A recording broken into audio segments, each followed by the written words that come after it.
Hello everyone. Today I want to do a quick video highlighting this particular insulator here. This is one of the insulators that I picked up at the Michigan show yesterday, and I must say this is by far my favorite insulator that I have in the collection, and it's probably my most unique. This is a Boston Bottle Works. It's a CD158. And this is one of a few styles that the company made. This is one of the most common insulators that you can find with the Boston Bottle Works name on it. However, it's still a pretty hard insulator to find. They don't come up for sale very often, and when they do, they're quite pricey, as was with the case with this one. But this is one of those insulators that I've wanted for quite a while, and when I finally had the opportunity to add one to my collection, I took it and ran with it. So a little bit about the company. Boston Bottle Works operated in Boston, Massachusetts from around 1872 to 1877. So they didn't have a very long span, so that's one of the reasons why these insulators aren't very common. And they made bottles, jars, other glassware products, not just insulators. And there's a couple nice advertisements, and I'll share that on the screen. All right, so here you can see the advertisement. This is Boston Bottle Works from 1872. It shows the different colors and products that they made. And you see it says they were on Mystic Avenue in Somerville, and has listed Samuel Oakman as an agent. And of course, he was the one responsible for designing the glass insulators that the company made over their short life. Here is another photo here. This is a advertisement from Patrick and Carter's, and this one kind of shows some of the different advantages of the insulator. Now this I believe to be the 3-segmented 136.7 and 158, which are later versions. Those actually have the patent date embossed on them, but it says they are far superior to any other insulator. The segmented threads reduce the contact with the wood, and they supposedly cut their own threads onto the wood. And the statement of being the perfection of all glass insulators seems quite extreme, considering how poorly these ended up selling. But you can see they would have sold for 8 cents each back in this advertisement, which is like $2.50 or something like that, inflated to today's money. So they've still gone up in price a lot since they were originally manufactured. But it's cool to see the old advertisements like this.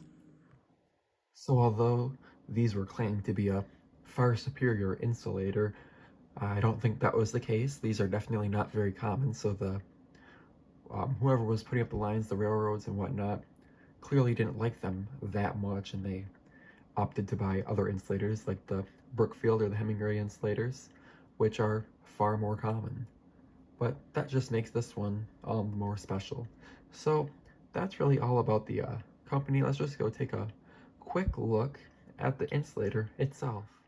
So this is just kind of a odd style. It's kind of like a signal and a beehive together, somewhere in between that. I've seen other people refer to it as a signal, so I'll just kind of stick with that. So what's cool about this is it's got really 2 main things about it, or 3 things that are cool about it. The first thing being the dome, which is hexagonal. If I look at it from the top here, you can see it's got 6 sides to it, and this was intended to give the linemen better grip on the insulator when they were twisting it onto the pin.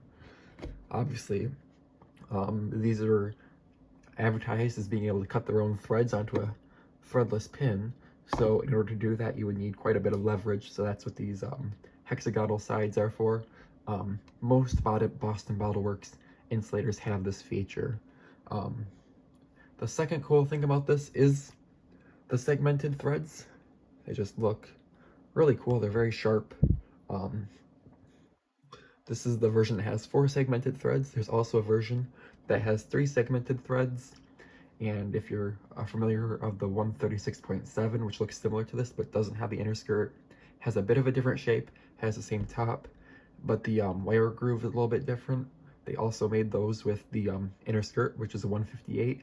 Looks a little bit different, has 3 segmented threads, and I believe those are the insulators that were advertised in that second advertisement that I showed there. And then the one other thing that's really cool about these is that their embossing is on the inner skirt, and I don't know of any other company that did this. It seemed like it was really a pain, but it's pretty cool. Let's get it the right way around. So Boston Bottle Works patent applied for, and that patent was a patent that was patented in 1872. The patent refers to the device that was used to make these threads in here. It was a 2-piece mandrel that had 2 different screws kind of inside of each other that twisted in order to form and then release the threads. And the idea was that you could put the mandrel in and then take it back out without having to unscrew it from the insulator to preserve the threads. Oakman had a bunch of different patents reverting to threads and trying to manufacture threads in a way that actually worked, and this definitely did make threads that worked. They didn't get really messed up or warped at all, but because there's so little thread in there, it's a little bit prone to chipping.